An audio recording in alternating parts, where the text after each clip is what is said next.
Pulso. Pulso latino. Arriesgarlo todo.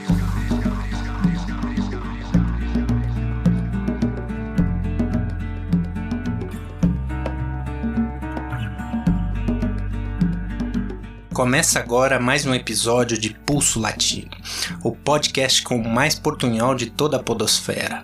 Eu sou Antônio Ferreira e estou aqui com Fernanda Paixão para um episódio que é muito especial para todas as companheiras e companheiros que compõem a equipe do Pulso. Esperamos que seja especial também para vocês que nos escutam.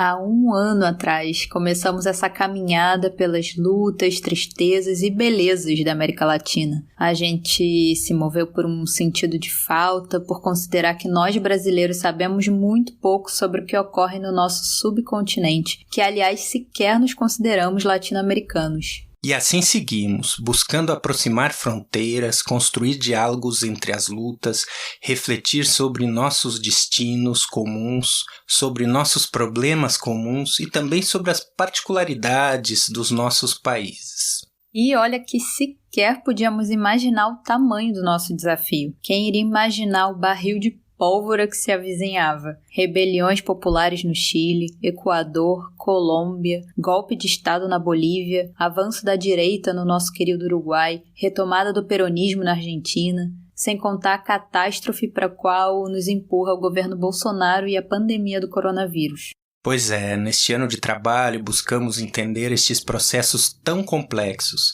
e queremos, neste episódio, rememorar um pouco desta história. Como diz a canção do Paulinho da Viola, quando penso no futuro eu não esqueço o meu passado. E, para fazer esse retrospecto, a gente selecionou, entre os nossos 30 episódios, os 10 que nos pareceram mais representativos e que poderiam trazer ferramentas para entender o presente. Mas antes de começarmos com a nossa seleção, queríamos lembrar que é muito importante que vocês nos sigam nas redes sociais e no seu aplicativo de podcast favorito. E mais, que ajudem a divulgar o nosso trabalho. Somos um grupo independente de ativistas e acadêmicos e nosso meio de levar estas reflexões adiante é o boca a boca. Mas vamos ao que interessa. Começamos com o episódio 1, Corrupção na América Latina. Com quantos mouros se recoloniza toda uma região? Essa história da corrupção é uma estratégia muito antiga, na verdade, né? Uma forma de fazer política, um mecanismo utilizado pelos grupos dominantes para manter as coisas do jeito que elas estão, ou até piorar. O que vale para candidatos de esquerda, para deixar eles fora da disputa eleitoral, denúncias de corrupção não vale para os candidatos de direita. Então, a gente tem que sempre tomar em conta esse duplo caráter da corrupção, né? Que ele serve um pouco para puxar a agenda política, desviar dos principais problemas do país, para chamar a atenção para a corrupção, e por outro lado para atacar os adversários políticos do sistema, né? Então ele e geralmente a corrupção ela vem à tona quando os países estão passando por um momento de crise econômica, quando existe instabilidade política, quando as classes dominantes querem aplicar uma agenda conservadora, quando querem impedir determinados projetos políticos, isso vem travestido através de um discurso de combate à corrupção. O lawfare, ele é um neologismo que foi criado nos Estados Unidos num centro de Direito, Ética e Segurança Nacional em 2001 e foi definido mais ou menos como o uso da lei como arma de guerra. Significa, basicamente, utilizar o sistema jurídico para perseguir um determinado objetivo político.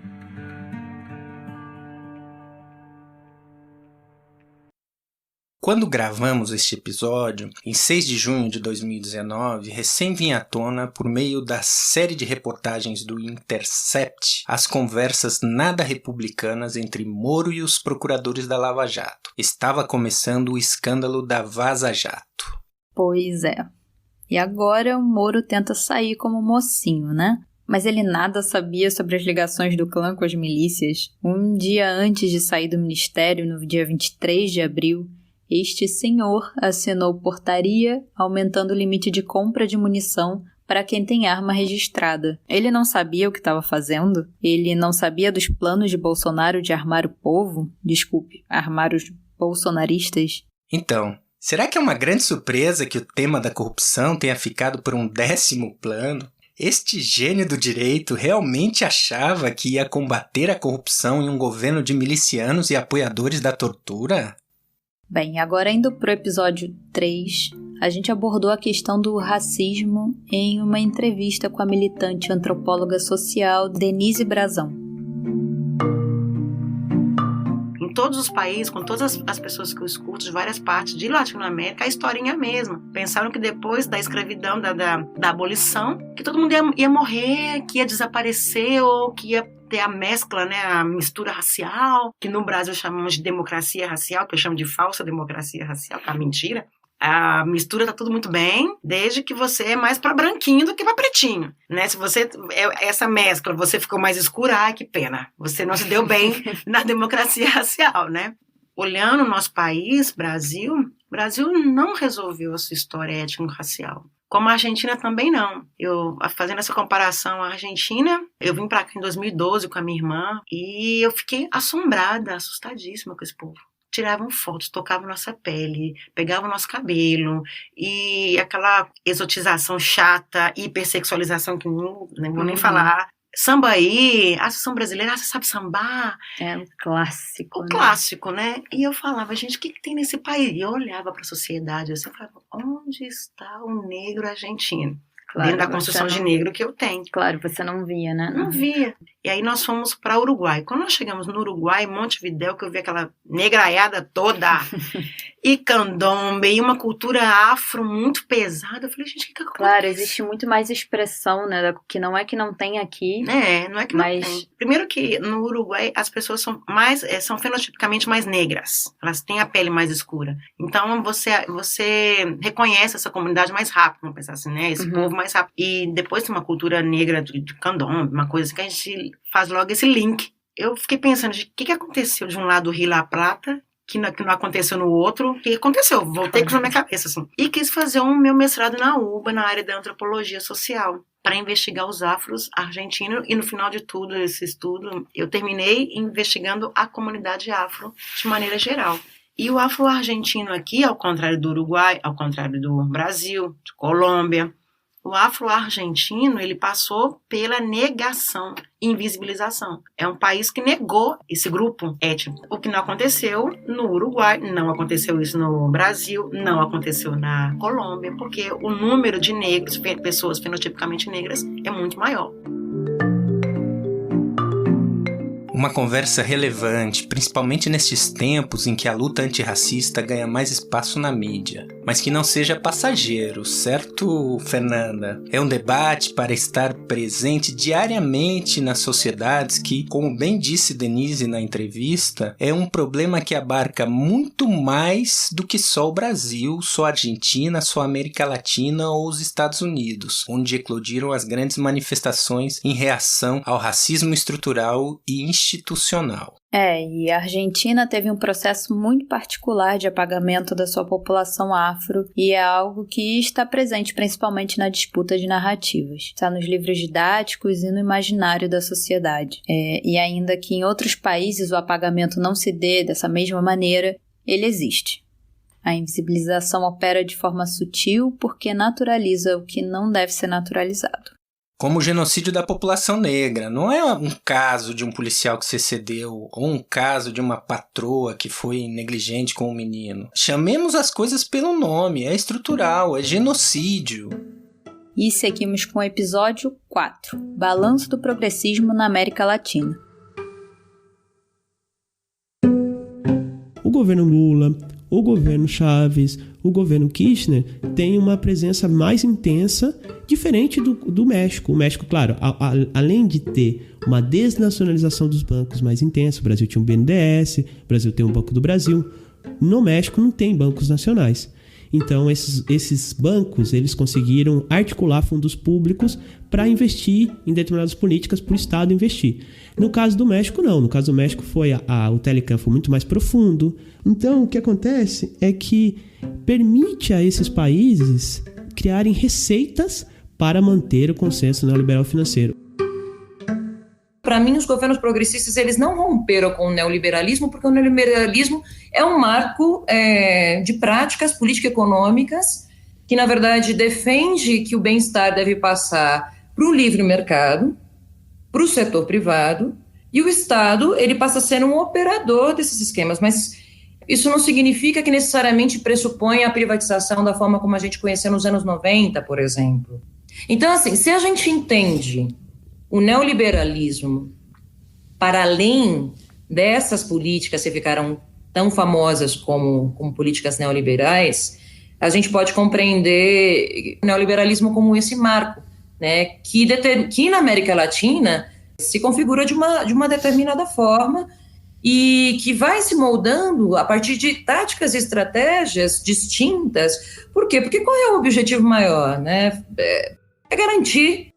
As reformas estruturais foram implementadas desde os anos 70 para garantir a livre circulação do grande capital na América Latina. Olha que situação difícil. Para quem olha a situação da Bolívia, do Uruguai, do Brasil, não dá pra gente não sentir saudades dos governos progressistas, né? Pois é. E nós, do Pulso, em diversos episódios, tratamos das conquistas sociais do progressismo, dos programas sociais, redistributivos, dos avanços no mercado de trabalho em termos de reconhecimento de pluralidades raciais, étnicas, sexuais. Mas também consideramos que para construir o futuro, também temos que pensar sobre os erros que foram cometidos do nosso lado, e em como os governos progressistas muitas vezes mantiveram os alicerces macroeconômicos do neoliberalismo, e em como mantiveram uma dinâmica extrativista que gerou expulsões, degradação das formas de vida dos povos indígenas, quilombolas, camponeses e por aí vai. E vamos para o episódio 7, a reorganização da direita na América Latina. Entre um ultraliberalismo, né, de um Chicago Boy de 5ª categoria, que é o Paulo Guedes, né, e a sua equipe sub-30, e esse conservadorismo mais tosco, né, mais tacanho, que a gente sabe que sempre existiu no Brasil e na América Latina, né, bastante obscurantista, né, e que gera e tem um know-how em expedientes, né, de gerar o pânico moral.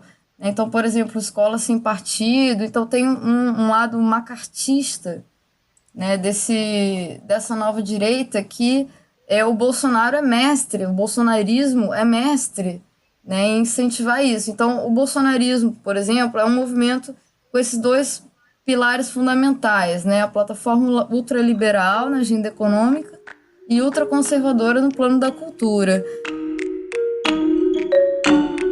Este episódio tem muita coisa boa. Regiane Roevler nos conta sobre os bastidores dos fóruns da extrema-direita no Brasil e no Chile, as conexões hereditárias, as articulações empresariais e a cabeça desta gente. E olha que nessa altura o Chile ainda não tinha explodido, e a gente nem sabia de toda a militarização que estava por vir com os estados de exceção decretados por Pinheira. E no Brasil, a gente ainda estava discutindo escola sem partido e não a possibilidade real de um golpe militar, como estamos discutindo agora. E vamos para Cuba, então. No episódio 8, tratamos dos 60 anos da Revolução Cubana. Cuba, quando ela é evocada dessas maneiras agressivas pelas direitas, né? Não é só a direita brasileira que utiliza Cuba como um recurso pejorativo, né? Na América Latina, outras direitas também fazem isso. É porque eu acho que Cuba funciona um pouco como uma metáfora da política na América Latina, né? É quase como se fosse um avatar que é usado tanto pela direita quanto pela esquerda para evocar as suas utopias ou distopias. Então, muitas vezes, quando a direita fala sobre Cuba, ou também quando a esquerda fala sobre Cuba numa chave invertida, como se Cuba fosse um território livre e perfeito, né, e não passível a ser criticado, se trata um pouco de uma tentativa de criar simbologias para suas próprias limitações. Esse episódio foi mesmo imperdível. Além da análise acurada, que trata com muita honestidade das virtudes e dos problemas de uma Cuba real, esse episódio nos rendeu uma nova companheira para o Pulso. Joana Salem, a entrevistada, se somou ao projeto e agora está produzindo com a gente muita coisa legal. Caramba, eu escutei de novo o episódio e não posso esquecer o que o bolsonarismo fez com os médicos cubanos. No meio da pandemia, sem ministro da saúde, com apagão estatístico e sem os médicos cubanos, na realidade dá vontade de chorar e muita vergonha também. Você não pode acreditar que eu fui na padaria aqui na Argentina e o dono do negócio falava indignado que o presidente ia trazer os médicos cubanos pra cá, que era uma vergonha, que eles vinham pra organizar guerrilhas. Pois é, o mais subversivo de Cuba é a petulância de uma ilhota pobre e dependente que ousou universalizar saúde e educação. Enquanto isso, na terra do Tio Sam, o sistema de saúde totalmente privado colapsa e deixa seus pobres e negros à deriva. E nossa próxima parada é no episódio 10, que foi no Equador. Então nós precisamos denunciar como que o governo Lenin Moreno persegue os seus opositores e perseguem aqueles que lutam de forma contrária a seu governo, né, que lutam dentro dos marcos da democracia. Então perceba que há aí uma perspectiva de recrudescimento das ações do governo Lenin Moreno, ao mesmo tempo em que você tem esse recuo, né? Então esse anúncio de suspensão e de revisão do decreto 883, no entanto, por outro lado, né, os dirigentes da CONAI, os dirigentes indígenas foram brutalmente reprimidos, né? Então nós observamos um processo não só de promoção de um estado de exceção, né? Tivemos também o toque de recolher, a militarização da capital Quito. Então nós estamos falando aqui de um governo que reprimiu brutalmente classes populares no seu país. Em outubro de 2019, o governo Lenin Moreno havia anunciado um pacote de medidas de ajuste, entre elas a retirada do subsídio aos combustíveis, com forte impacto sobre as condições de vida dos setores populares e indígenas. Neste contexto, houve fortes manifestações, com marchas indígenas dirigindo-se à cidade de Quito, decretação de estado de exceção e toque de recolher. Pois é. O Equador tem problemas estruturais profundos que vão se arrastando. Grande dependência da exportação de produtos primários, especialmente petróleo, economia dolarizada, um estado totalmente endividado e refém do FMI, entre outras coisas. Para piorar as coisas, a situação da pandemia no país gerou cenas terríveis, especialmente na cidade de Guayaquil. O sistema de saúde entrou em colapso e as famílias não conseguiam enterrar os mortos e começaram a deixar os corpos nas ruas. Para piorar, o governo respondeu à pandemia com um novo pacote de ajustes que prejudica justamente os setores mais pobres, sem qualquer ônus para os ricos e para a cúpula do Estado.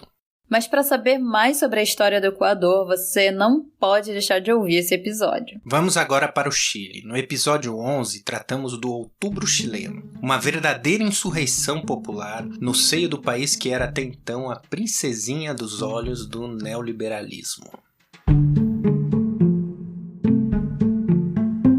Esse movimento, que para alguns pode parecer um raio no céu azul, na verdade, para quem conhece um pouquinho da história recente do Chile, sabe que tem como causa fundamental um descontentamento popular generalizado que é fruto das consequências sociais do modelo econômico e político neoliberal, herdado da ditadura do Pinochet e consolidado e até aprofundado no período da transição democrática, né, ao longo dos governos da Concertación, e pouco mexido até hoje, muito pouco modificado.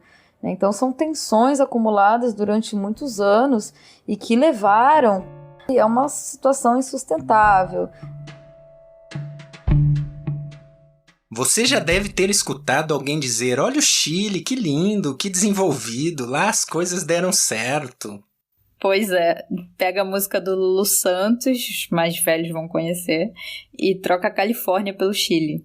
No Chile é diferente, irmão. É muito mais do que um sonho. Mas o sonho estava mais para pesadelo, né? Vida privatizada, todo mundo endividado, aposentadorias de fome, Estado subsidiário, Constituição herdada da ditadura e vários governos democráticos que não conseguiram ou não quiseram romper com a herança econômica da ditadura. Mas o outubro chileno trouxe uma onda de esperança. Como disse a Joana no episódio 29, o Chile é o berço. Mas pode também se transformar no túmulo do neoliberalismo. Oxalá. Mas as coisas estão difíceis. O plebiscito pela Assembleia Constituinte foi adiado. A repressão recrudesceu com um novo estado de exceção. Mas a mobilização segue viva, nos panelaços diários e, sobretudo, na onda de solidariedade na luta contra a fome nas periferias de Santiago. Seguimos a viagem agora no episódio 12, em que fizemos uma análise das eleições na Bolívia, Uruguai e Argentina. Todas essas leis mais progressistas, o partido do Lacalle Pou é contra. Ele é comparado, inclusive, com o Maurício Macri, assim, né? Como se fosse o Maurício Macri uruguaio, pela sua política liberal. Ele tem bancada evangélica na sua base também. E eles não descartam aliança agora para o segundo turno com o partido de extrema-direita Cabildo Aberto, que é do militar Manini Rios. Creo que no es lo mismo vivir en un país donde se busca sancionar los crímenes que vivir en un país donde no se busca sancionar los crímenes, ¿no? Donde se busca consagrar o sellar ese pacto de impunidad. Rechazo masivo a las ideas negacionistas del gobierno de Cambiemos y a su réplica en los medios de comunicación es una muestra, ¿no? Como decía antes, de ese punto de no retorno y ese punto de consenso. Podemos tener muchas diferencias con respecto a la valoración política de la lucha armada, por ejemplo. Podemos tener diferencias con respecto a los métodos utilizados en ese proceso de transformación social que significó la década del 60 y la década del 70. Pero en lo que no hay diferencias, por lo menos en la mayoría de la población, es que lo que sucedió fue una dictadura, que la persecución de las organizaciones armadas y el aniquilamiento de las organizaciones armadas por las vías del terrorismo de Estado es inaceptable y tiene que ser juzgado. Pois é, este episódio tem muito mais do que resultados de pleitos eleitorais. Tem uma análise profunda dos processos históricos que culminaram com as eleições. No caso do Uruguai, a situação é muito triste. O oásis do progressismo também tinha uma extrema-direita militarista, representada pelo partido Cabildo Aberto, que atualmente compõe a coalizão do novo governo. O ganhador das eleições, um Macri na versão uruguaia, agora se aproveita da pandemia para aprovar uma lei de urgente consideração, a LUC, um projeto de lei emergencial bem ao estilo doutrina do choque. Estão chamando este projeto de Lei Ônibus. Tem tudo nos 502 artigos do projeto. Reforma da educação, das empresas públicas, ajuste fiscal, reforma dos meios de comunicação. Parece que Lacalle Pou leu muito bem o Milton Friedman, quando logo após o furacão Katrina ter destruído a cidade norte-americana de New Orleans, o patrono do neoliberalismo dizia que ali havia a oportunidade de promover grandes reformas estruturais, privatizantes, é claro, impossíveis de serem aceitas em momentos de normalidade. Já no debate sobre a Argentina, teve muita coisa, mas o mais lindo, o mais pulsante e que nos dá vontade de chorar é escutar a Julieta Soul falando do ponto de não retorno, dessa incorporação na consciência comum dos argentinos de que o que ocorreu na ditadura é inaceitável e de que os militares devem responder pelos crimes decorrentes do terrorismo de Estado. A gente ouve isso e não tem como deixar de pensar na tarefa de casa que o Brasil não fez como sociedade e no preço alto que estamos pagando por isso, né? Se você não ouviu ainda, não deixe de escutar o episódio 27, que trata dos militares e política no Brasil e na América Latina. O tema da nossa incapacidade de seguir o lema Memória, Verdade e Justiça volta com toda a força na nossa atualidade. Sigamos. Pois bem, nem falamos sobre as eleições na Bolívia, porque tivemos um episódio específico para discutir o golpe de Estado naquele país. Foi o episódio 13. Você perguntou quem são os golpistas. Então a gente poderia mapear e identificar alguns atores, né, como os cívicos, essa direita liberal que se aproveita, né, embora tenha perdido a referência, a Polícia Nacional, né, que ela tinha se amotinado em Cochabamba, em Santa Cruz, em Sucre também, e ela, de alguma forma, assim como o Exército, ela tem operado seletivamente, né, o que mostra, sabendo do que está acontecendo hoje nas ruas da Bolívia, a gente vê como a polícia está na rua, né, como o Exército está na rua. Então esse silêncio durante o dia de domingo e segunda-feira foi um silêncio meio que seletivo, né? Então a gente poderia também identificar essas forças armadas aí, esses corpos policiais, como parte dos golpistas. A forma do conflito na Bolívia, historicamente, ela se expressa de maneira racial. O pobre também na Bolívia tem cor, né? Eu acho que é importante dizer isso, assim, sabe? Eles sabem que essa nova força política ou essa nova ascensão do evangelismo em El Alto, eles são anti-indígenas. A visão que eles têm dos curandeiros andinos, por exemplo, que é coisa do demônio, né? É coisa do diabo. Esse modelo depredador, né, que é arrancar os recursos do meio ambiente da maneira mais barata possível, se possível com trabalho escravo, da maneira que for, para poder botar em circulação e favorecer os capitais que controlam essa produção. E eu acho que esse é o dilema que não só a Bolívia, mas todos os países da América Latina estão enfrentando agora.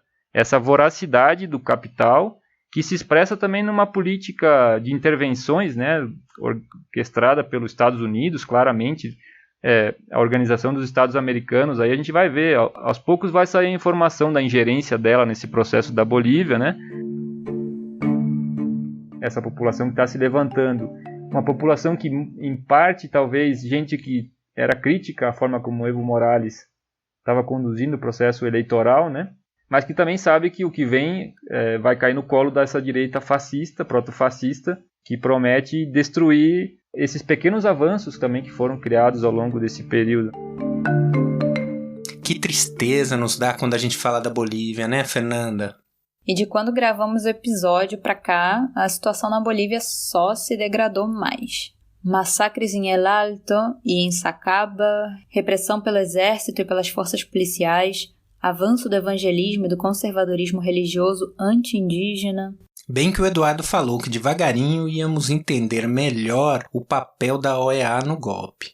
Olha aqui o comunicado que a OEA fez em 16 de outubro de 2019. Diz o seguinte, que as atuais correntes de desestabilização dos sistemas políticos do continente têm sua origem na estratégia das ditaduras bolivariana e cubana, que buscam novamente reposicionar-se, não através de um processo de reinstitucionalização e redemocratização, mas sim através de sua velha metodologia de exportar polarização e malas práticas, mas essencialmente financiar, apoiar e promover o conflito político e social. Me poupe, né? Gente, isso não é sério. É vergonhoso. Na semana passada saiu uma matéria no New York Times apontando que um estudo de pesquisadores independentes descobriu uma série de irregularidades na análise realizada pela OEA sobre as eleições bolivianas de outubro do ano passado. Bom, o New York Times está tomado por comunistas. Seguimos com o México na contracorrente, o nosso episódio 16. E o mesmo López Obrador, quando tentou chegar em 2006, ele tinha um discurso ainda mais radical do que tem agora. Um pouco mesmo do Lula, né? Então, primeira vez não consegue. A burguesia mexicana, a burguesia nacional diz não, e fazem então uma contra-campanha e tudo isso. Em 2012 aconteceu o mesmo. Então, na campanha de de 2018, ele tenta um discurso mais conciliador, mas que está tentando fazer uma aliança com uma burguesia, não sei se interna ou não sei, mas uma burguesia que não está feliz com a intervenção da burguesia transnacional. Mas a verdade é que isso ainda está muito ainda não sabemos o que vai acontecer com isso, né? Pois é, falando em comunistas, no México os grupos da direita conservadora começaram a marchar pelas ruas da capital. Como no Brasil, vão em supercarros, com joias e roupas da moda, com cartazes fora AMLO, fora socialismo. É uma reação anticomunista que aparece depois de mais de um ano de mandato e que reflete pelo menos a imagem de esquerda que López Obrador tem. É sim. No bate-papo do episódio 16, o Pablo e o César falam sobre as contradições do governo AMLO, AMLOV, dizem seus seguidores, e as semelhanças com os governos de Lula e Dilma. Falam sobre a trajetória política do López Obrador, a relação com o zapatismo, a relação com a burguesia nacional. É um episódio que posiciona o governo mexicano dentro do que a gente conhece como governos progressistas na região. E por fim, para a gente fechar essa retrospectiva, não poderíamos deixar de falar do episódio 22, que tratou da crise provocada pelo coronavírus e o futuro do neoliberalismo. A primeira lição dessa pandemia é que o neoliberalismo saiu derrotado. Ele saiu derrotado na sua perspectiva de mundo, ele saiu derrotado pelo reconhecimento de que existe uma sociabilidade por trás dessa pandemia. Nós vivemos em sociedade. Margaret Thatcher estava errada ao dizer que sociedade não existe. Sociedade existe, nós vivemos nela. É ela que explica tanto a pandemia, quanto a necessidade de controle social para se conter a pandemia, quanto a necessidade de um sistema público e universal de saúde para se poder reverter o quadro, uma vez que o desastre tenha acontecido. Sem essas condições serem reconhecidas e dadas, a gente fica muito mais vulnerável, mais uma vez, enquanto sociedade humana, a eventos que são naturais, mas que podem ser contidos de forma distinta através das políticas públicas. E são essas políticas públicas que passaram a ocupar o espaço central na reação ao coronavírus. Pois é, temos aí um tema que preocupa a todos nós. Afinal, como garantir a vida das pessoas quando há décadas os estados deixaram de investir na saúde, privatizaram serviços básicos e vêm adotando políticas de ajuste fiscal? E para tratar desse tema, Danilo Martuccelli, que é aliás um grande parceiro do Pulso, e Alfredo Saad mostram que não é possível enfrentar essa crise que assola o mundo mantendo as mesmas políticas neoliberais. Ao contrário, o direito à vida tem que prevalecer e para isso o neoliberalismo já deu mostras suficientes de que não é o caminho. Exatamente. A gente vive um período de muitas dúvidas sobre como essa crise será enfrentada pelos países, se por meio da continuidade do receituário neoliberal ou por outro modelo econômico, ou ainda se pela via democrática ou autoritária. Mas o que temos certeza é que essa crise nos deixa uma grande lição sobre o esgotamento do neoliberalismo. Nossa viagem está terminando, mas antes de partir, não poderíamos deixar de agradecer a todos que nos ouviram, nos seguiram, nos impulsionaram a seguir trabalhando neste ano. Agradecemos de forma especial a todos os que colaboraram nas entrevistas, a todos os artistas latino-americanos que disponibilizaram gratuitamente suas criações pra gente, para difundir no Pulso. E a gente também tá armando uma playlist muito legal com as músicas dessas e desses artistas maravilhosos. Agradecemos a Juliano Mazzucchin, este pintor e companheiro valioso que criou a nossa arte e sempre nos acompanhou, a Luke McRoberts, que criou a nossa intro e nos cedeu a canção que usamos na introdução dos episódios. Agradecemos também ao Coletivo Passarinho, de onde vem a galera argentina do Pulso. E, por fim, a gente queria agradecer e recomendar o trabalho de amigos que estão no mesmo barco navegando por águas latino-americanas. Murilo e Igor, do canal do YouTube Vozes Latinas, com quem a gente fez um episódio também aqui no Pulso. Marcelo e Amélia, do podcast Grandma, e a Vanessa, do canal Diálogos do Sul. Beijo para vocês. Como não poderia deixar de ser, mandamos um abraço solidário a toda a equipe do Pulso, que vem levando este trampo na raça, Beijos para Bruno Miranda, Cris Cavalcante, Eduardo Peronde, Marina Almeida, Elaine Amorim, Venâncio Oliveira, Rodrigo Adson, Ivan Lopes, Priscila Costa e Joana Salem. E por último, a gente não poderia deixar de agradecer ao nosso grande parceiro e todo mundo que trabalha na Editora Elefante, especialmente Tadeu Breda.